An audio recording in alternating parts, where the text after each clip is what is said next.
Kaya dapat ang umakay po sa atin ay ang ating Diyos. Bakit? Kasi pag inakay tayo ng Diyos, hindi po tayo ng Diyos hahayaan na mapahamak. Kaya nga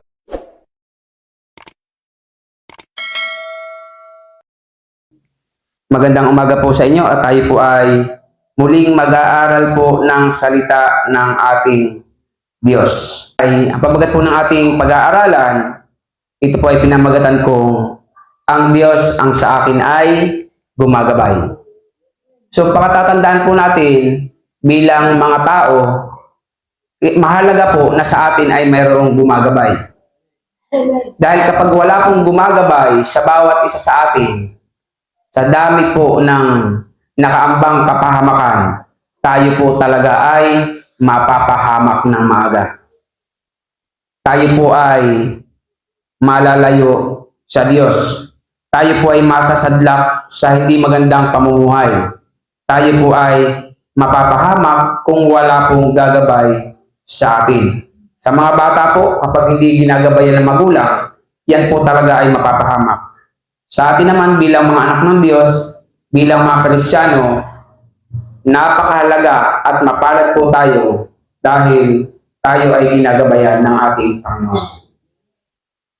Dahil kung hindi po tayo ginagabayan ng Diyos, sisiguraduhin ko po mga kapatid, sa dami po ng problema, baka po tayo ay wala na dito.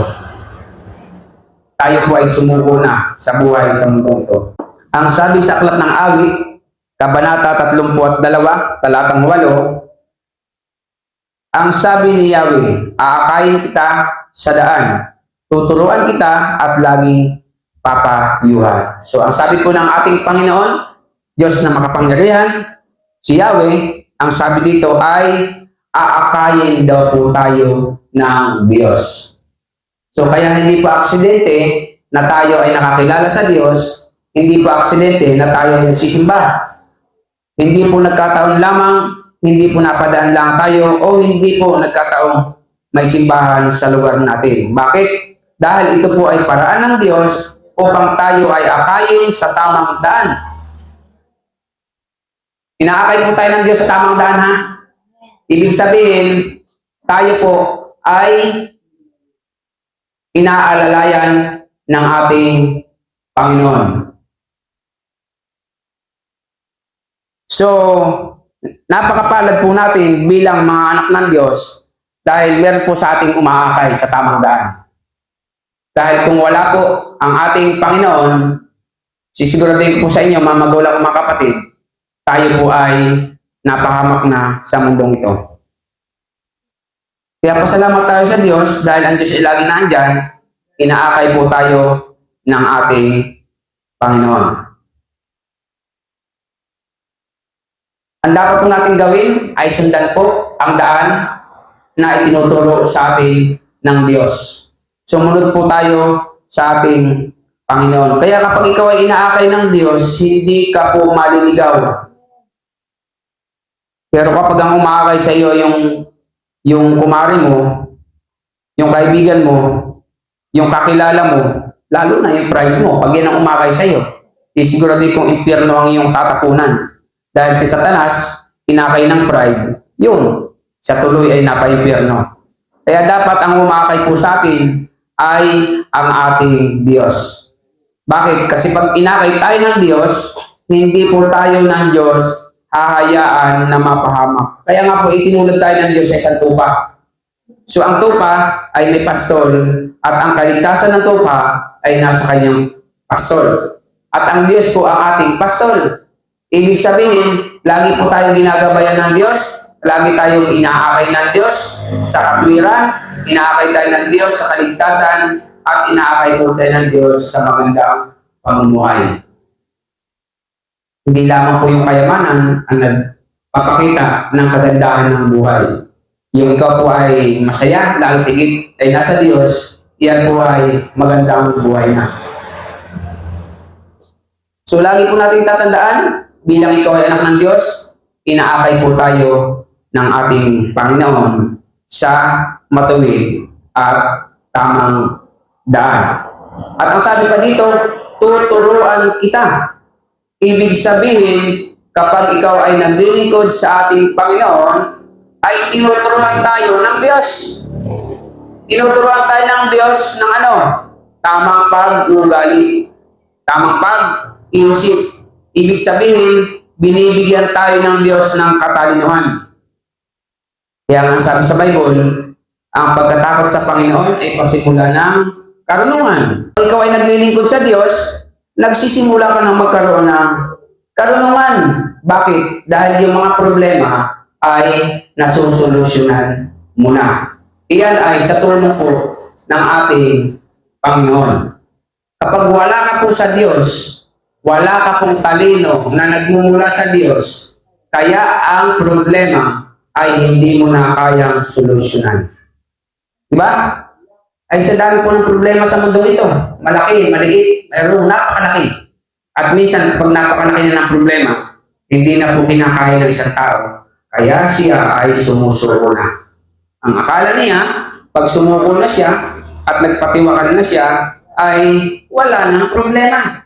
Ang hindi niya alam, mas malaki ang problema. Bakit? Problema kung paano ka lalamayin at paano ka ililibing.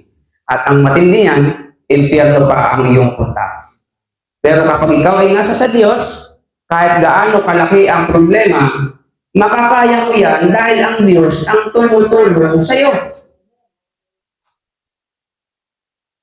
Kaya ang isang tao naglilingkod sa Diyos, nagtatagumpay po yan sa kanyang mga problema. Kaya huwag na huwag po tayong aalis sa ating paglilingkod sa Panginoon. Dahil kapag ikaw ay umalis sa Diyos, sisiguraduhin ko sa kapatid, wala sa iyong mag-aakay sa tamang daan at wala magtutulong sa iyo ng katwiran. Ang isang taong walang Diyos at umalis sa Diyos, yan po ay baluktot ang pag-iisip at baluktot po ang pag-uugali niyan. Bakit? Walang tutulong sa kanya ng katwiran eh. Walang nag-aakay sa tamang daan. Kaya ang isang tao walang Diyos, ang gustong gawin yan palagi, puro kabaluktutan. O gusto mangapi palagi ng kapwa, gusto laging lamang ng kapwa, gusto siya laging bida, gusto siya laging magaling, gusto siya laging lamang. Bakit? Walang Diyos yan eh.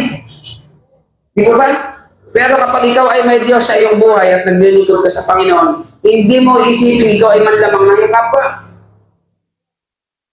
Hindi ka magmamagaling. Bakit? Dahil sisiguraduhin ko sa iyo, ikaw ay inaakay ng Diyos sa tamang daan. Kaya yung mga taong mapagmataas, walang Diyos yan. Tandaan niyo po yan, bibida-bida. Kasi wala nga silang Diyos. Dahil kapag ikaw ay may Diyos sa iyong buhay, hindi mo po magagawa na ikaw ay mangapi at manglamang ng iyong kapwa. Sa panghuli, at laging papayuhan. Okay? Ang sabi dito, lagi ka daw pong papayuhan ng Diyos. Bakit? Dahil ang tao, likas na matigas ang ulo. Di mo ba? Lalo na kapag magaling. Ay, minsan nga, tinamaan ng galing, ang tigas ng ulo eh. Ay, di lalo na yung magaling. Alam mo kung sino? Ano po? Akala niya yata, hindi mabubuhay ang kanyang kapwa pag wala siya. Iyan yung mga taong tinamaan ng galing. Pero yung taong magaling, marunong po yung umunawa ng kanyang kapwa. At iyan yung mga taong may takot sa Diyos. Na kahit na ang iyong kapwa ay pasaway, nauunawaan mo dahil ikaw ay may takot sa Panginoon. Lagi ka na papayuhan ng Diyos, huwag mong gawin yan. Kasi mali yan. O huwag mong gawin yan kasi masama yan. O itong gawin mo. Tuturuan ka talaga ng Diyos eh. Bakit? Dahil ikaw ay naglilingkod po sa ating Panginoon. At hindi ka po hahayaan ng Diyos na ikaw ay mapahamak. Kaya napakasarap po na tayo ay naglilingkod po sa ating Panginoon. Dahil tayo ay ginagabayan, iniingatan, pinoproteksyonan, at pinagpapahalaan ng Diyos. Kaya hindi po kalugihan na tayo ay nakakilala sa ating Panginoon. Dahil ang paglilingkod sa Diyos, ito na po yung pinakatama at pinakamalaking bagay na ating nagawa sa mundo ito. Walang magbabago ng buhay natin malibang tayo makakilala sa Panginoon. Hindi kayang baguhin ng pera ang ating buhay. Hindi kayang baguhin ng anumang kayamanan ang ating buhay. Dahil maraming mayaman, hindi naman sila pinagpala. Pero maraming mahirap, sila ay pinagpala. Ang isang taong may takot sa Diyos at naglilingkod sa Diyos, mayaman at mahirap, pinagpala po tayo ng ating Panginoon. Kaya napakahalaga na tayo ay naglilingkod sa Panginoon. So salamat kung tayo pagpalain din sa lupang ito. Salamat din naman kung tayo ay hindi makatikim ng anumang kayamanan sa lupang ito. Ang mahalaga, tayo po ay naglilingkod sa ating Panginoon. Kaya lagi po natin tatandaan, mga magulang ko, mga kapatid, huwag po tayong maayaw, huwag po tayong magsasawa na maglingkod sa Panginoon. Bakit? Dahil po ang paglilingkod sa Diyos ay hindi po ito kalugihan.